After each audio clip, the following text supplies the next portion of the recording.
बहुत समय पहले की बात है कि हिमालय के जंगल में कालू कौवा अपनी पत्नी टुनटुनी और बेटी सुनहरी के साथ रहता था। कालू कौवा बहुत आलसी और सुस्त था और वो हर वक्त सोता रहता था। इसलिए टुनटुनी चिड़िया को घर के साथ साथ अपने खेतों को भी देखना पड़ता था। टुनटुनी चिड़िया ने अपने छोटे से खेत में तरबूज की खेती की हुई थी और वो बड़ी पुरउम्मीद थी कि उसकी तरबूज की फसल इस साल बहुत अच्छी होगी और उसकी ज़िंदगी में भी खुशहाली आएगी। एक दिन टुनटुनी चिड़िया बीमार पड़ गई। वो अपने पति के पास गई और बोली, अच्छी सुनते हो और कितना सोओगे? अब उठ भी जाओ, दोपहर होने को आई है।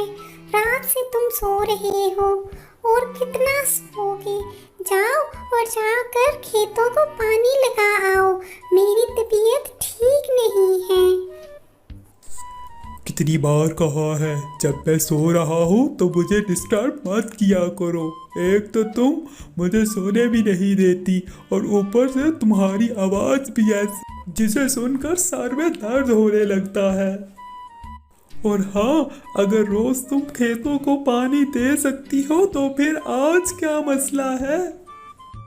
मैं आज बीमार हूँ, मेरी तबीयत ठीक नहीं है, इसलिए मैं खेतों की तरफ नहीं जा सकती। मैं बीमार हूँ, खेतों में नहीं जा सकती? हाँ, मेरी तरफ से तुम बाहर पे जाओ। ये कहकर कालू कौवा फिर से सो जाता है और फिर वो अगले दिन भी खेतों में पानी डालने के लिए नहीं जाता।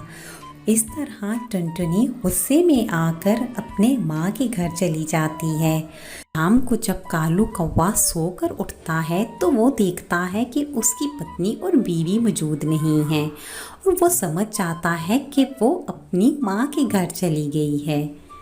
वो खुद से कहता है, बड़ी आई मुझे छोड़कर चली गई है और मेरी बेटी को भी साथ ले गई है। मैं इस टुनटुनी के बगैर भी अच्छे से रहूँगा। चलो पहले पेट भरने के लिए तरबूज खा लेते हैं।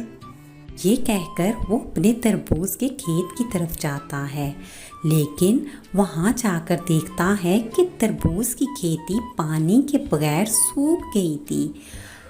उसे अपनी गलती का एहसास होने लगता है।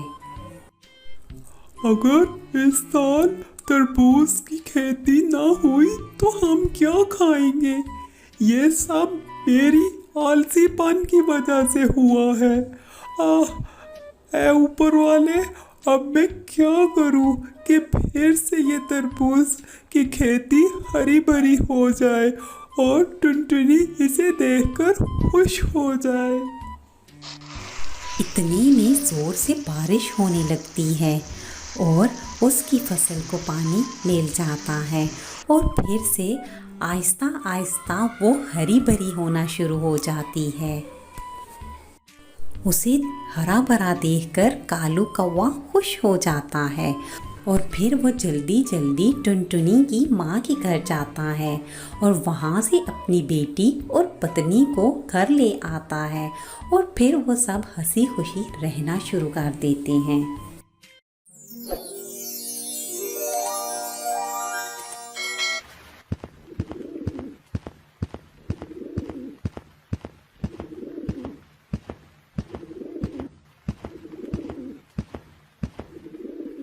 नीलमपुर के जंगल में बंटी कबूतर अपनी बीवी टुनटुनी चिड़िया के साथ रहता था।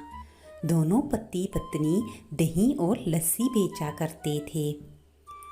दही और लस्सी ले लो, दही और लस्सी ले लो, मीठी मीठी दही ले लो।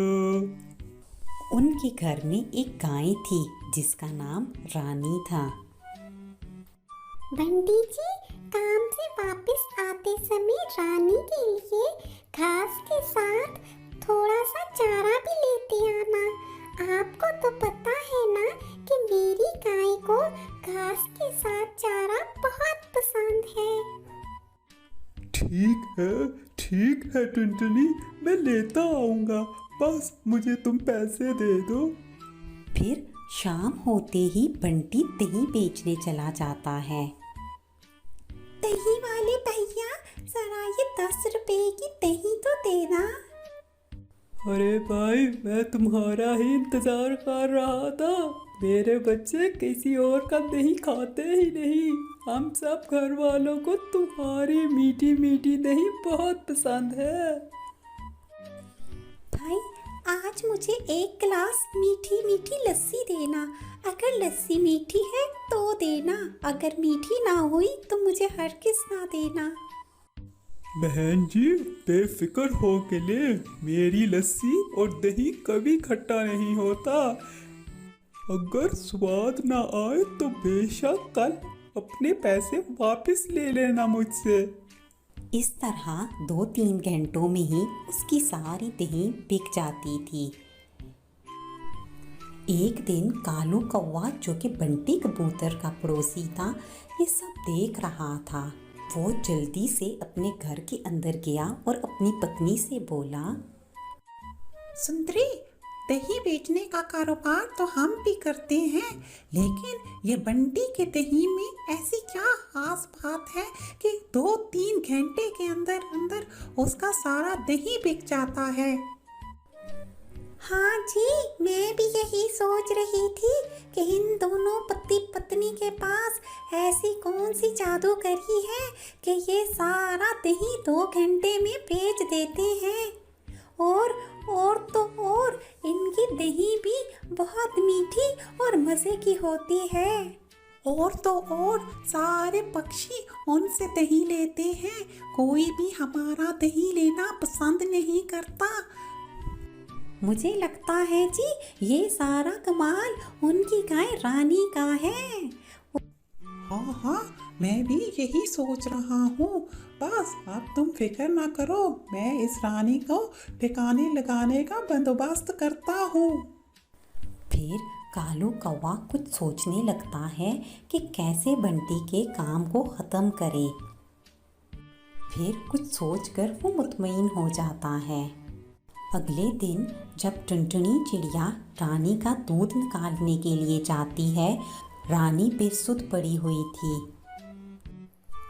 अरे ओ रानी, कुछ बोलती क्यों नहीं है? ना उठती हो, ना कुछ बात करती हो। ए रानी, क्या हुआ है रे तुझे?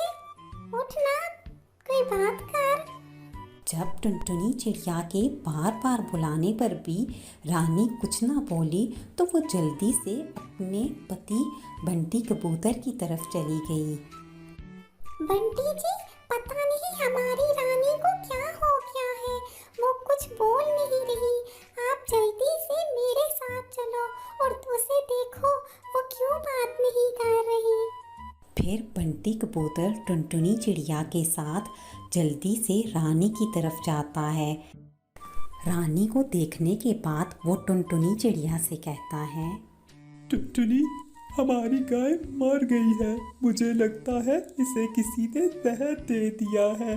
अब ये कभी नहीं बोलेगी। ये क्या हो गया है जी? मेरी रानी से भला किसकी क्या दुश्मनी थी? इससे तो बेहतर था कि कोई मुझे भी रानी के साथ साथ जहर दे देता। अब हम दोनों क्या करेंगे? फिर वो दोनों रोते हुए रानी को एक जगह मिट्टी में दबा देते हैं। बंटी जी, अब हमारा क्या होगा? हमारा घर कैसे चलेगा? हमारे पास तो इतने पैसे भी नहीं कि हम एक नई गाय खरीद सकें। रो नहीं टुनटुनी, आओ घर चलती हैं।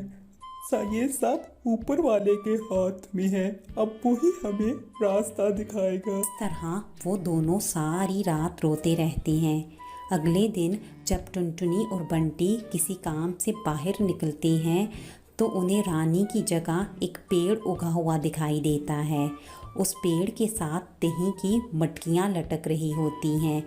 वो दोनों उन मटकियों को देखकर बहुत खुश होती हैं और फिर से अपना दही का व्यापार शुरू करके खुशी खुशी रहने लगते हैं।